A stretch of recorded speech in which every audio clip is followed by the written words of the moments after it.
Hello everyone, आज है 11 मई और आज इस वीडियो में हम बात करने जा रहे हैं भारत हैवी इलेक्ट्रिकल्स लिमिटेड के बारे में, जिसको हम भेल के नाम से भी जानते हैं।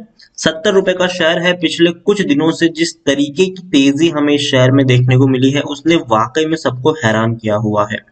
देखिए, 70 रुपए का टारगेट मैंने बहुत पहले यहाँ पर दिया हुआ था, लेकिन मैंने भी सोचा नहीं था कि इतनी जल्दी ये टारगेट अचीव हो जाएगा और 70 से अगर हम देखें तो आज 71 रुपए तक भी ये पहुंच गया था।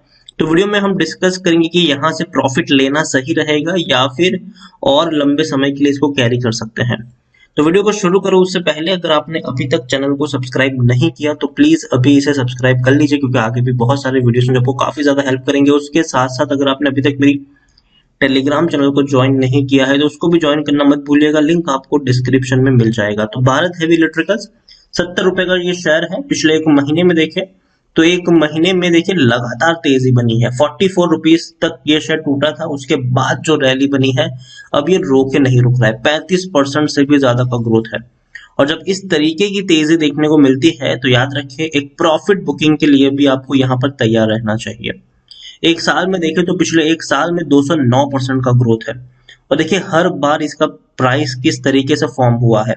एक रैली आती है, फिर प्रॉफिट बुकिंग आती है, गिरावट आती है, फिर तेजी आती है, फिर बड़ी गिरावट आती है, फिर तेजी आई, गिरावट आई, तेजी आई, गिरावट आई, बहुत अच्छी खासी रैली आई, उतनी ही बड़ी गिरावट आई।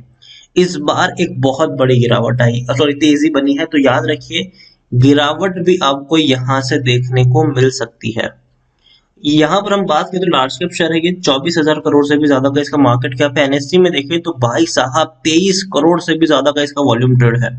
23 करोड़ से भी ज्यादा का वॉल्यूम ट्रेड। और शायद आज जब आज जब बंद होगा तब तक मुझे लगता है कि 30 से 35 करोड़ के वॉल्यूम ट्रेड ये आराम से क्रॉस कर जाएगा ये शेयर। इतनी बड़ी मात्रा में यहाँ पर खरीदारी और बिकवाली हो रही है।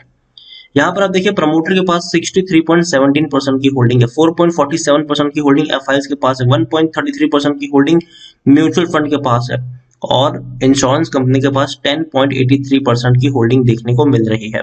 सरकारी कंपनी है तो भैया प्रेसिडेंट ऑफ इंडिया सबसे बड़े प्रमोटर है, 63.17% की होल्डिंग और एक भी शेयर गिरवी नहीं है। 19 म्यूचुअल फंड स्कीम्स और 130 जितने एफआईएस का पैसा लगा है। और एलआईसी के पास भी बहुत बड़ी होल्डिंग है इनके, 10.07% की एक बहुत बड़ी होल्डिंग एलआईसी यहाँ पर ओन करती है। और इंडिविजुअल इन्वेस्टर होल्डिंग 15.96% है। 2019 में इन्होंने आखिरी बार डिविडेंड पे किया था, उसके बाद कोई डिविडेंड पे नहीं किया है। 2020 में तो हालांकि नहीं किया, 21 में भी कोई बड़ा डिविडेंड नहीं मिलने वाला है। 70 रुपए के ऊपर शेयर पहुंच चुका है। जो टारगेट मैंने बहुत आपको पहले बताया था वो ऑलरेडी यहाँ पर अचीव हो चुका है। तो यहाँ से अगर हम देखने की कोशिश करें तो टेक्निकल रेटिंग अभी भी शानदार है। तेजी के संकेत और इनडाउटेडली तेजी के संकेत है, लेकिन गिरावट के भी संकेत यहाँ पर आपको देखने को मिल सकते हैं। न्यूज में अगर हम देखें तो भाई साहब भेल के पास कई सारे बड़े बड़े प्रोजेक्ट्स आपको देखने को मिल रहे हैं। चाहे भैया इंडिया के बाहर भी जो ओवरसीज के सोलर प्रोजेक्ट की बात करें, चाहे वो हो या फिर इंडियन नेवी को के प्रोजेक्ट की बात करें तो वो हो, कई बड़े प्रोजेक्ट्स ये कंपनी मैनेज करती है, हैंडल करती है। According to Moneycontrol user 76% लोग खरीदने की सलाह दे रहे हैं, 20% लोग बेचने की बात करें, 4% लोग यहाँ पर होल्ड करने की नसीहत दे रहे हैं। मतलब 80% लोगों का यहाँ पर पॉजिटिव व्यू है और 20% लोग आपको यहाँ पर बेच के निकलने की बातचीत भी कर रहे हैं।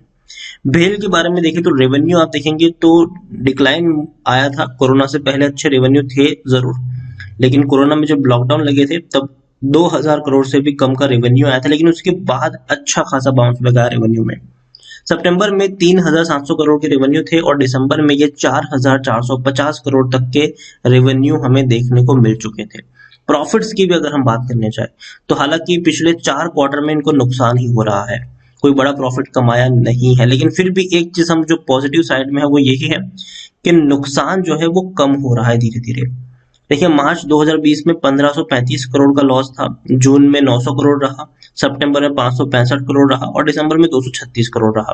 तो लॉस धीरे धीरे कम हो रहा है, तो ये एक अच्छी बात है, पॉजिटिव साइन है। अब मार्च में कैसे रिजल्ट्स आएंगे ये तो आने वाला वक्त ही बताएगा, और कब नतीजे आने वाले अभी तक उसकी कोई डेट सामने नहीं आई है।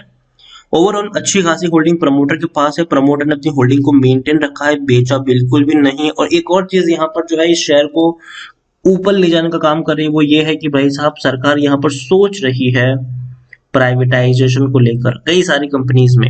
ठीक है, उसमें भेल का नाम भी यहाँ पर कई बार सामने आया है। हालांकि इस बात की श्योर गारंटी नहीं है कि इसका प्राइवेटाइजेशन होगा ही नहीं, लेकिन हो सकता है, उम्मीद है। ये सारी चीजें आप यहाँ पर देख सकते हैं। और जो वैल्यूएशन निकल कर आया है भेल का, वो भी 45,000 से 50,000 करोड़ के आसपास का वैल्यूएशन इसका निकल कर, मतलब अच्छा वैल्यूएशन है इस कंपनी का। और दूसरी बात, जिस तरीके से हम मेक इन इंडिया और मेड इन इंडिया की बातचीत कर रहे हैं, चाइनीज कंपनी को कम्पीट करने की बात करें, चाइनीज बाइकआउट की बात कर रहे हैं और इंडियन कंपनी को बढ़ावा देने की बात करें, तो यहाँ पर पिक्चर में आता है भारतीय कंपनी जो है भारत हैवी इलेक्ट्रिकल्स, भेल यहाँ पर पिक्चर में आता है। बड़ी बड़ी फैसिलिटीज है इस कंपनी के पास।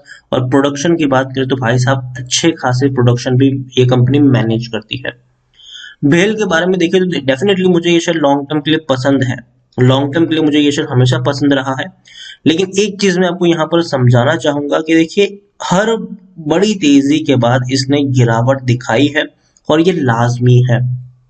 अच्छी रैली है, देखिए यहाँ पर 44 से 70 तक पहुंचा है।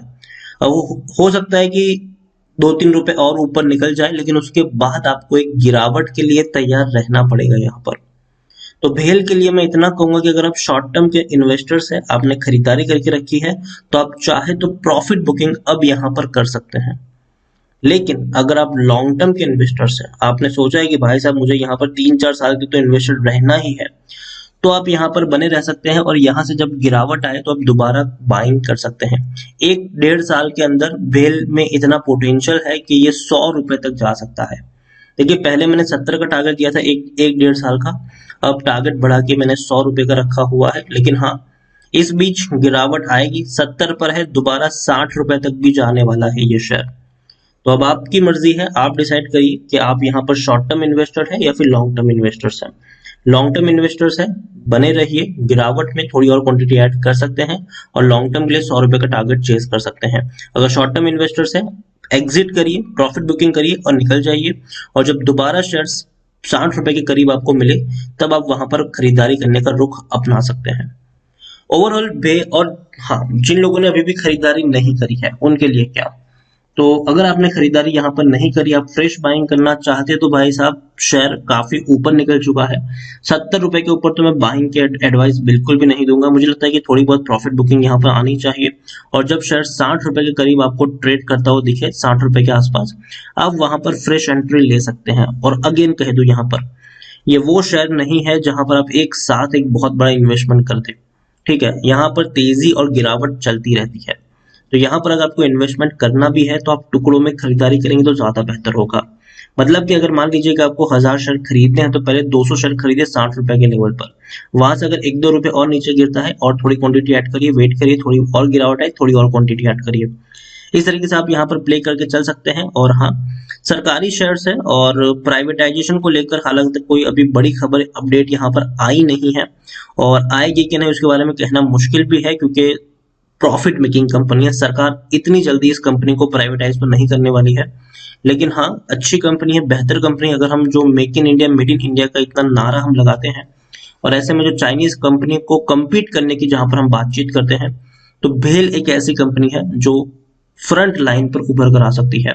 और इसके बारे में खुद पिछले साल जब कोरोना काल देखने को मिला था, जब पिछले साल इंडिया और चाइना के बीच में काफी ज्यादा टेंशन चल रहे थे बॉर्डर्स पर, और इंडिया चाइनीज कंपनियों को बाइकआउट कर रही थी, ऐसे में जो वेदांता के चेयरमैन थे अनिल अग्रवाल, उनकी तरफ से भी बड़ा स्टेटमेंट आया था कि अगर हमें चाइना के ऊपर अपने डिपेंडेंसी को कम करना है, तो हमें इंडियन कंपनी को बढ़ावा देना पड़ेगा। और कोई कंपनी जो चाइनीज कंपनियों को रिप्लेस कर सकती है, मतलब उनको टक्कर दे सकती है, तो वो है भेल। तो ये उनका स्टेटमेंट था। और उसके बाद हमें तेजी भी देखने को मिली थी कोरोना काल में, जहां बाकी सारे शेयर टूट रहे थे, वहां भेल में एक बढ़िया तेजी थी। लेकिन बाद में जब नतीजा आए तो शेयर में गिरावट आई, क्योंकि 1500 करोड़ का लॉस इन्होंने बुक किया था, तो इसलिए थोड़ी बहुत गिरावट भी आई। लेकिन ओवरऑल अगर हम बात करने जाए तो लॉन्ग टर्म के लिए ये शेयर बेहतर है। लेकिन हाँ, तेजी और गिरावट दोनों ही यहाँ पर इसी तरीके से प्ले आउट होते हुए नजर आएंगे। तो पैनिक अगर आप करोगे तो भाई साहब बड़े रैली को आप मिस कर दोगे। ओवरऑल 70 रुपए अभी खरीदारी मत करिएगा, थोड़ी बहुत गिरावट आ सकती है, प्रॉफिट बुकिंग आ सकती है। 60 रुपए के करीब अगर ये शेयर आपको मिलता है, तो डेफिनेटली आप उस लेवल पर यहाँ पर खरीदारी करने का मन बना सकते हैं। तो वीडियो को यहीं पे एंड करूंगा। पसंद आया हो तो लाइक करें, शेयर करें। चैनल पर अगर आप पहली बार आए हैं तो प्लीज सब्सक्राइब करें। और भारत हैवी इलेक्ट्रिकल्स लिमिटेड यानी कि भेल के बारे में आप क्या सोचते हैं वो भी आप मुझे कमेंट में लिखकर बता सकते हैं। Thank you.